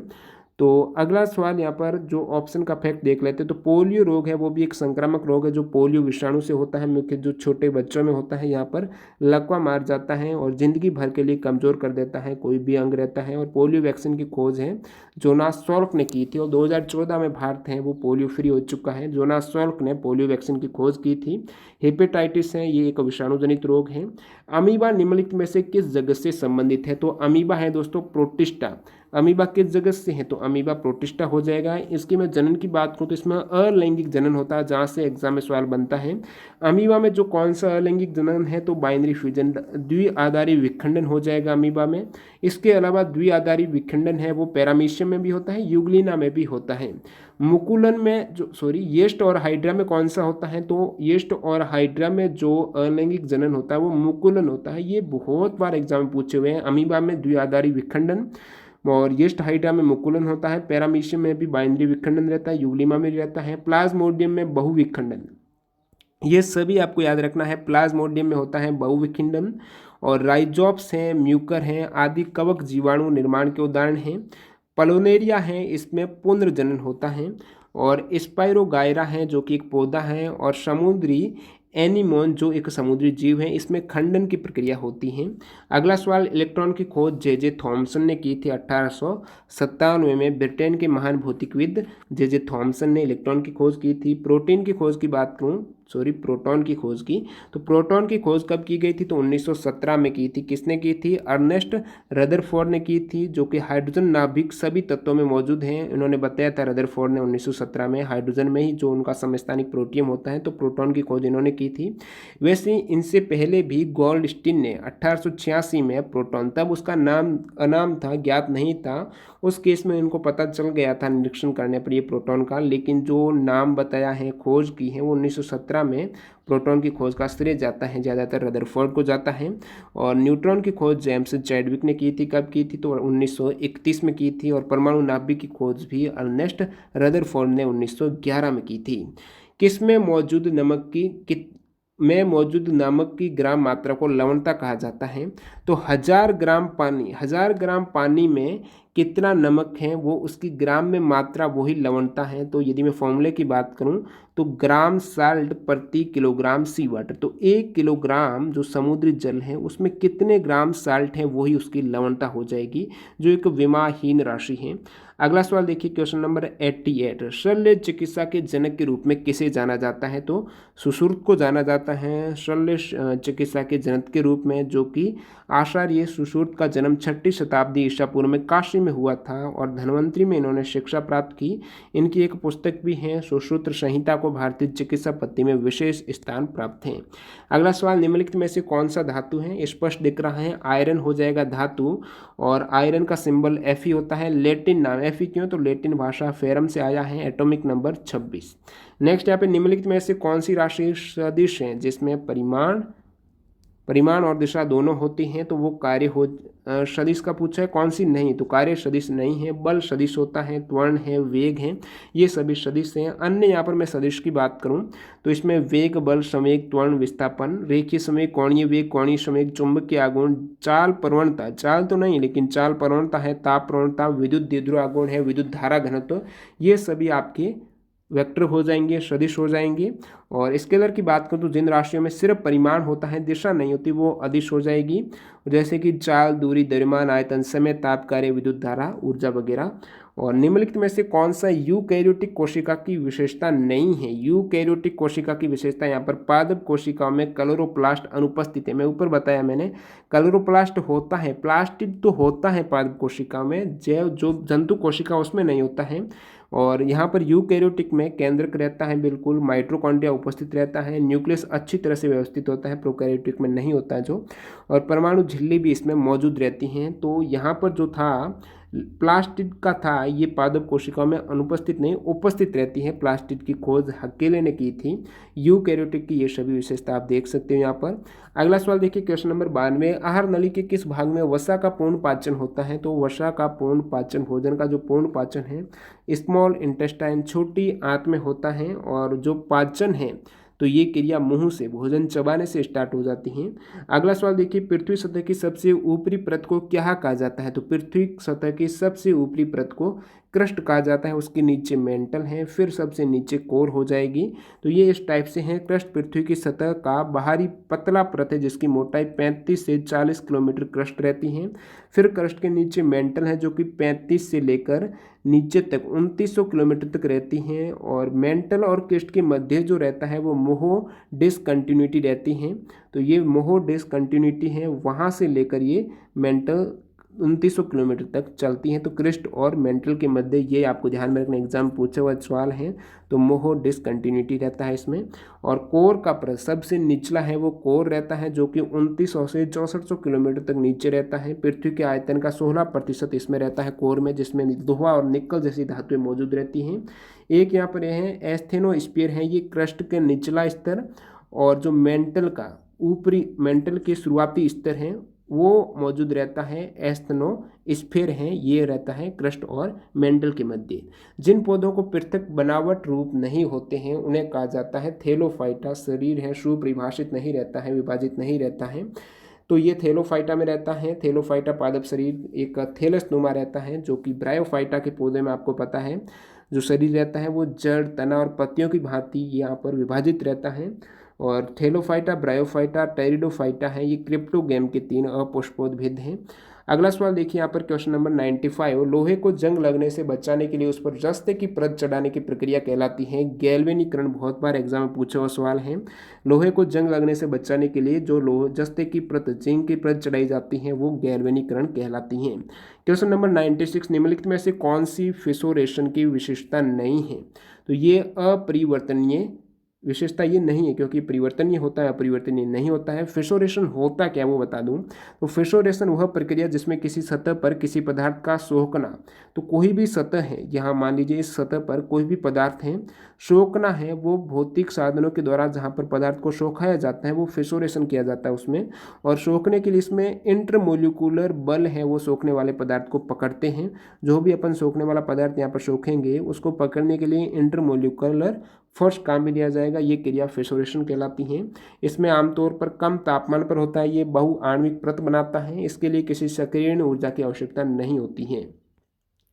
आहार श्रृंखला में एक पोषण स्तर से दूसरे पोषण स्तर तक कितने प्रतिशत ऊर्जा संचारित होती है। तो आपको पता है फूड चेन रहती हैं, जो कि प्रत्येक जो जीव हैं वो अपने से पहले वाले जीव पर निर्भर रहते हैं। जैसे कि मैं बात करूं, पेड़ पौधे जो प्राथमिक स्तर रहेगा आपके आहार खाद्य श्रृंखला का, तो पेड़ पौधे हैं वो तो स्वपोषी होते हैं, आपको पता है। अपना भोजन है वो क्लोरोप्लास्ट है, तो सूर्य के प्रकाश की उपस्थिति में CO2 H2O इनकी सहायता से ये भोजन बनाते हैं, तो ये पूर्णतः स्वपोषी हैं।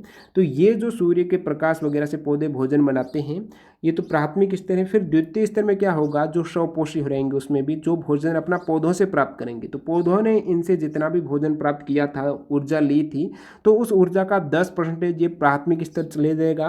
फिर उसके आगे नेक्स्ट स्तर हैं, जैसे कि जो ये तो स्वपोषी हो जाएंगे, यानी जो शाकाहारी रहेंगे। फिर यहाँ पर मांसाहारी, स्वपोषी नहीं, ये शाकाहारी हैं, स्वपोषित पौधे हो जाएंगे जो स्वयं बनाते हैं, तो ये आपके शाकाहारी हो जाएंगे। तो शाकाहारी जो रहते हैं वो पेड़ पौधों से ले लिया उन्होंने, और फिर पेड़ पौधों को लेंगे वो शाकाहारी हो गए। अब शाकाहारी को जो भी लेंगे वो मांसाहारी हो जाएंगे। तो वो इस प्रकार 10% एनर्जी आगे से आगे देते रहेंगे। 1/10 है, 0.1 यानी 1/10 हो जाएगा। तो 10 में से 1% ये लेंगे, 10% हो जाएगा। इस प्रकार जैसे कि मानव है तो मानव प्राथमिक द्वितीय तृतीय यानी मांसाहारी और शाकाहारी दोनों हैं। तो ये फूड चेन इस प्रकार चलती हैं और टोटल 10% एनर्जी है वो एक दूसरे में आगे जाती हैं। 90% यहाँ पर विलुप्त हो जाती हैं। अगला सवाल है, आर्द्र एवं नम वातावरण में उत्पन्न होने वाले काई जैसे प्राचीन पौधों के अध्ययन को क्या कहा जाता है। तो ये ब्रायोलॉजी, काई मॉस है, ब्रायोलॉजी है। मैंने बताया काई है, लिवरवॉर्ट है, हॉर्नवॉर्ट है, ये सभी ब्रायोफाइटा में आ जाते हैं। तो वह वनस्पति विज्ञान की शाखा जिसके अंतर्गत ब्रायोफाइट का वैज्ञानिक अध्ययन किया जाता है तो वो ब्रायोलॉजी हो जाएगा। डेंड्रोलॉजी की बात करूँ तो ये वृक्ष विज्ञान रहती है, विज्ञान की वह शाखा जिसमें काष्ठीय पौधों का अध्ययन किया जाता है। और इसमें यहाँ पर एक और ऑप्शन है पैलिनोलॉजी। तो पैलिनोलॉजी में होता है पौधों के परागों और बीजाणुओं के अध्ययन को पैलिनोलॉजी कहा जाता है। तो पौधे के जो परागकण हैं, बीजाणु हैं, उनके अध्ययन को। एक ऑप्शन यहाँ पर है एथनोबोटनी है, जो हिंदी में लोक वनस्पतिकी कहा जाता है। तो एथनोबोटनी में क्या होता है, वनस्पति विज्ञान की एक शाखा जिसमें वनस्पति एवं लोगों का पारस्परिक संबंध रहता है, उसका अध्ययन वैज्ञानिक अध्ययन है वो लोक वनस्पतिकी, यानी लोग भी रहेंगे। वनस्पति विज्ञान की ऐसी शाखा जिसमें वनस्पति और लोगों का क्या रिलेशन संबंध है वो अध्ययन है एथनोबोटनी में किया जाता है। अगला सवाल, मानव जीवों में प्रजनन किस प्रकार के निषेचन के माध्यम से होता है। तो मानव जीव में जो प्रजनन होता है वो आंतरिक निषेचन के माध्यम से होता है, इंटरनल फर्टिलाइजेशन होता है। आंतरिक निषेचन का क्या मतलब हो जाएगा, जिसमें नर और मादा युग्मक हैं उनका संलयन मादा के शरीर के अंदर होता है। नर मादा के शरीर के अंदर शुक्राणुओं का निर्वहन करते हैं, तो ये आंतरिक निषेचन हो जाएगा, जिसमें भ्रूण का विकास आमतौर पर मादा शरीर के अंदर होता है। और कुछ उदाहरण जैसे मनुष्य, जानवर, पक्षी आदि हैं, ये इंटरनल फर्टिलाइजेशन करते हैं। मेंढक, मछली में क्या होता है, बाह्य फर्टिलाइजेशन होता है। अंतिम सवाल इस वीडियो का, निम्नलिखित में से कवक का प्रकार कौन सा नहीं है। तो यहाँ पर गोनाइया लेक्स है, ये कवक का प्रकार नहीं है, ये किंगडम है, प्रोटिस्टा जगत का है। गोनाइया लेक्स लाल डाइनोफ्लैगलेट से संबंधित हैं। तो टोटल जो 190 सवाल MTS एग्जाम 2019 में पूछे गए थे उसमें से 100 सवाल आ चुके हैं। नेक्स्ट यहाँ पे 90 सवाल अपन अगले पार्ट में कवर करेंगे, क्योंकि वीडियो यहाँ पर बहुत बड़ा हो चुका है। यदि आपने पूरा वीडियो देखा तो आपका बहुत बहुत धन्यवाद है। इससे पहले की वीडियो नहीं देखे तो डिस्क्रिप्शन बॉक्स में लिंक मिल जाएगी, वो भी देख सकते हो। अन्य इंपॉर्टेंट PDF फाइल है वैसे इसकी, तो आपको टेलीग्राम पर मिल जाएगी। बाकी जो प्रीवियस ईयर में पूछे गए SSC रेलवे एग्जाम के लिए आप डिस्क्रिप्शन बॉक्स चेक कर सकते हो, वहाँ पर व्हाट्सएप नंबर भी है मेरे। तो मिलते हैं अगले पार्ट के साथ, तब तक के लिए वंदे मातरम, जय हिंद दोस्तों। चैनल को सब्सक्राइब जरूर कर देना, धन्यवाद।